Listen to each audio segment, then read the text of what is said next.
Oui, bonjour, donc je m'appelle Janine Oliveira, je suis née le 25 janvier 51 à côté de Pont-Salard. Actuellement j'habite à Flavin depuis 1976.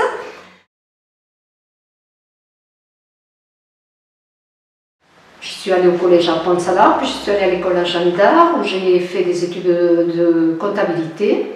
J'ai passé mon CAP de comptable, puis je me suis posée là et j'ai eu l'occasion de rencontrer une infirmière qui était religieuse sur Pont-de-Salard et qui m'avait fortement conseillé de venir de travailler à l'hôpital Sainte-Marie en tant qu'infirmière, rentrer à l'hôpital parce qu'elle avait pour souhait de monter un centre de soins sur Pont-Salard, puisqu'elle était religieuse, elle faisait les soins à domicile, mais dans les villages comme le Vibal, tout ça, Prades, les religieuses étaient vieillissantes.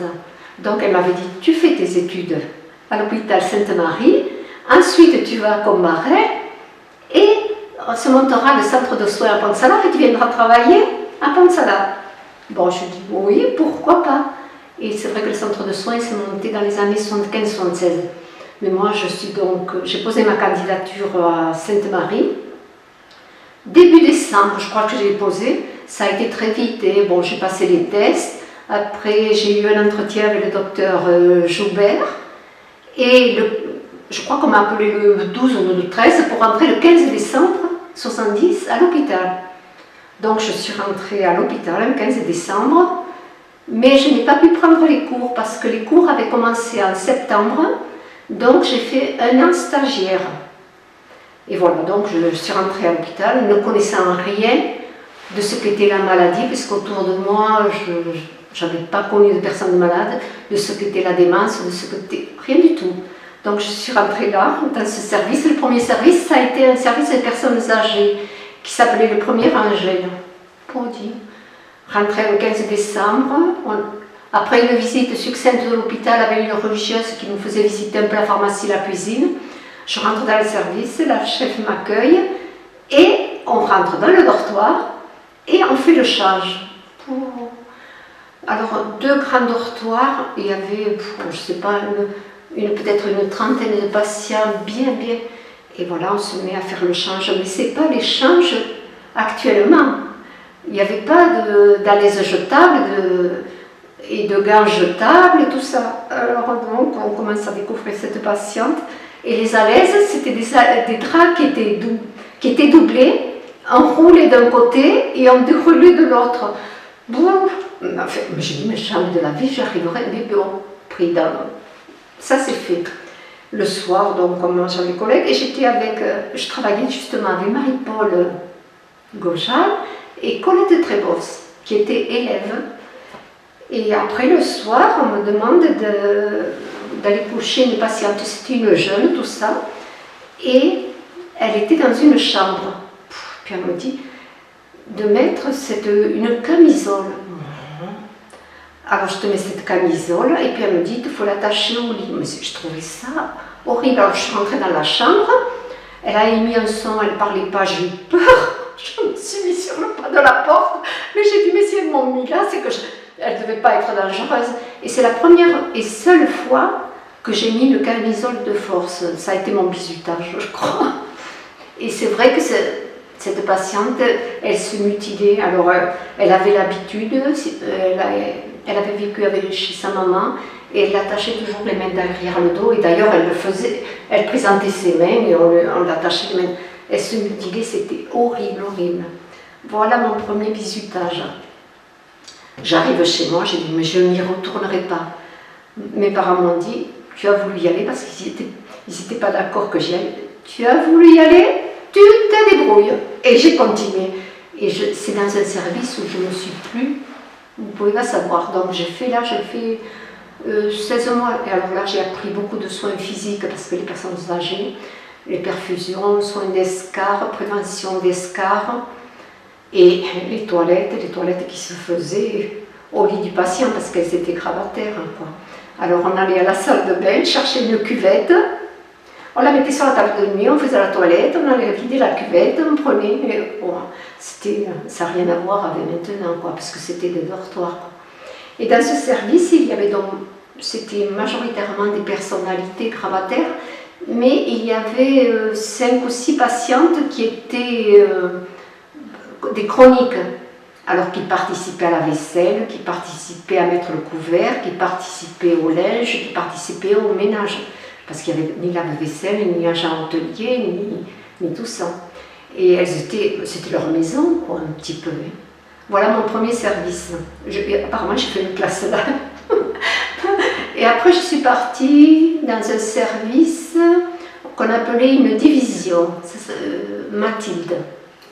Alors là, c'était que des chroniques, un très grand service, je ne sais pas s'il n'y avait pas entre 40 ou 50 patients, certaines dormaient là, et d'autres allaient dormir dans un service qui était réservé au dortoir. En 1973, je suis allée, j'étais encore élève, au premier Bernadette. Alors c'était un service, c'était la sectorisation.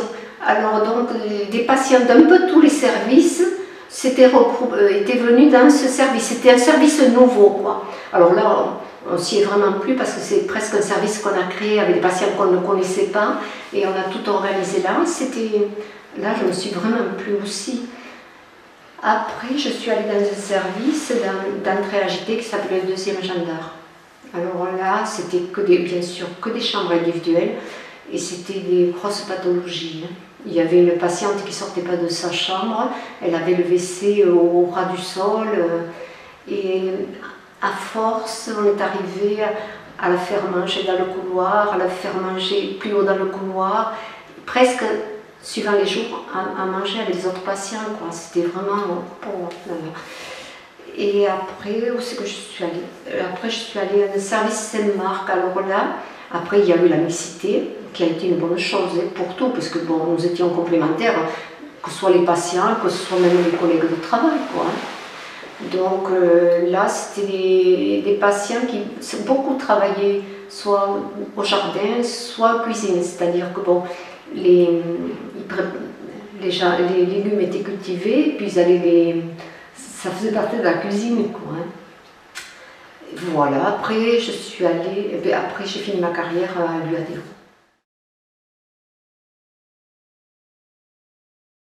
C'était les médecins qui nous faisaient les cours, donc il y avait le docteur Bouvard, le docteur Joubert, et puis il y avait une religieuse qui nous faisait la pratique, pour apprendre la réflexion des lits. Mais au premier rangel, on savait vraiment faire la réflexion des lits. Hein. Au fond du lit, plier un accordéon, tout ça, oui, très bien.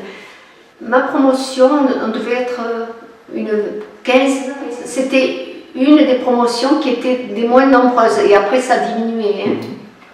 Oui, parce qu'avant, les promotions étaient très très importantes.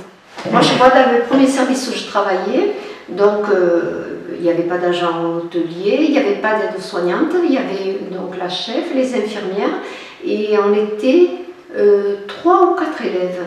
Les agents hôteliers qui sont arrivés, il y a eu les aides-soignantes, il y a eu les AMP, et ensuite, bon, je pense que ça s'arrête là au niveau... Et puis le confort des soins aussi, hein, je trouve. Par contre,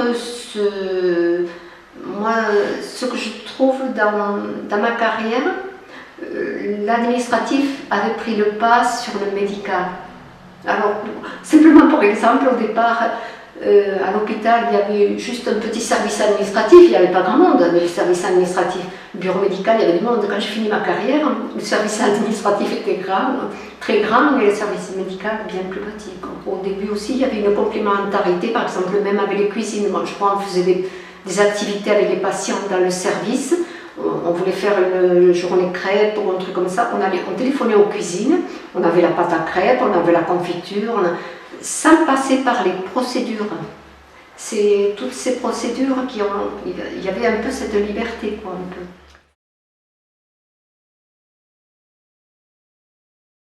Alors c'est vrai qu'au départ, c'était plus la prise en charge, elle était plus par l'équipe, tandis que là, c'était plus individuel. Qu'est-ce qui était mieux? La prise individuelle, je trouvais que c'était pas, c'est bien quand même, c'est bien. Puis, et après, on peut passer le relais éventuellement, si c'est comme, on peut en discuter de toute façon. Ça avait pas mal changé. Et aussi, ce qui a été, c'est l'ouverture de l'hôpital. L'ouverture de l'hôpital avec des prises en charge en intra plus courtes et qui favorisaient, je pense, la réinsertion aussi peut-être plus facile des patients, avec un suivi à l'extérieur, qu'il n'y avait pas autrefois. Et ça a fait moins de patients peut-être chroniques aussi, qui restaient à l'hôpital tout le temps. Hein. Mais en fait, qui s'y plaisaient. Hein.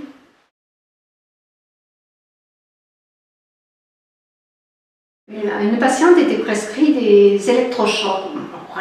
Rien qu'à ce moment, je n'en avais jamais vu, simplement entendu parler. Et donc c'est le docteur, monsieur Réveillard, anesthésiste, qui venait au service. Donc on préparait le chariot, ce qu'il fallait.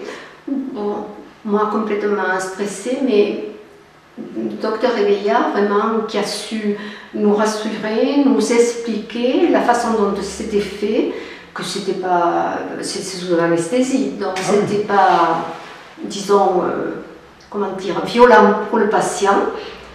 Et donc je l'ai assisté, tout ça, on m'a demandé de tenir les électrodes, et en fait, après, quand on voit le résultat, franchement, j'ai eu une autre opinion sur les électrochocs parce que la patiente était bien ensuite. Électrochoc, médicaments, la chimie, qu'est-ce qui vaut le mieux? Je ne sais pas, bon, c'est adapté à chaque patient, quoi. Et justement, bon, c'est vrai qu'il y avait ce mélange un peu de patients, parce que j'étais dans un service de personnes âgées, il y avait quelques chroniques, et cette dame était rentrée, elle devait avoir dans les 25 ans. Et dans ce service, je crois qu'il y avait 3 chambres, donc quand même elle occupait une chambre. Et on a fait une cure de dégoût. C'est terrible, hein? C'est terrible. Moi, vraiment, alors il fallait aller prendre, donc c'est vrai qu'on donne à boire de l'alcool, ce qu'elles prennent d'habitude. Après, on donne un médicament qui fait un effet antabuse, quoi. Et après, au bout d'un moment, on va surveiller la tension, parce qu'il y a des chutes de tension, tout ça. Donc, prise de vomissement. Par la suite, on donnait des cuvettes pour qu'elle puisse vomir dedans. Là, c'était par terre. Hein. Par terre. Ça, moi, ça m'avait choqué. Et puis, j'étais que stagiaire, 19 ans. Moi, je trouvais ça... C'était... à la limite, si je le vois avec du recul, je crois que j'étais plus choquée par ça que par les électrochocs. Franchement, hein.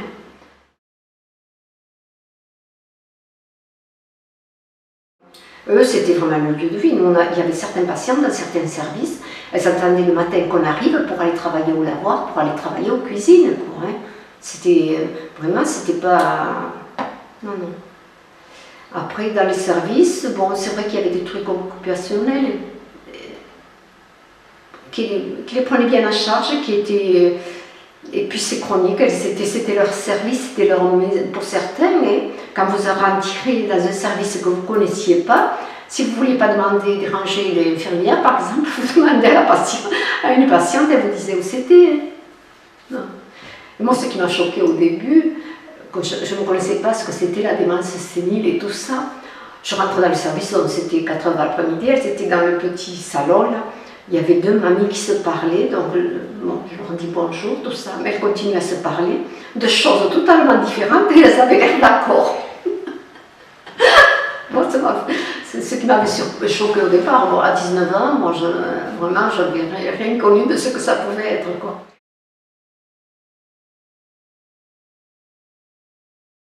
Pour le service où je me suis vraiment le plus plu, et pourtant c'était un service très pénible, c'était le premier Angèle, mais il y avait une équipe formidable, je sais pas. Et puis c'était vraiment l'équipe.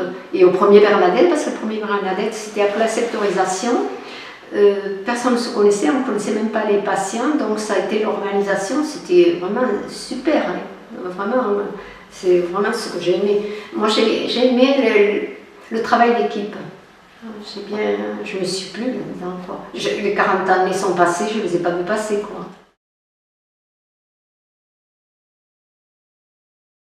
C'est vrai que je suis allée là sur les conseils de cette religieuse, que je ne connaissais rien à tout ça, et que vraiment, c'est là où je me suis plu. Ça a été un enrichissement professionnel, bien sûr, personnel, de découverte en premier.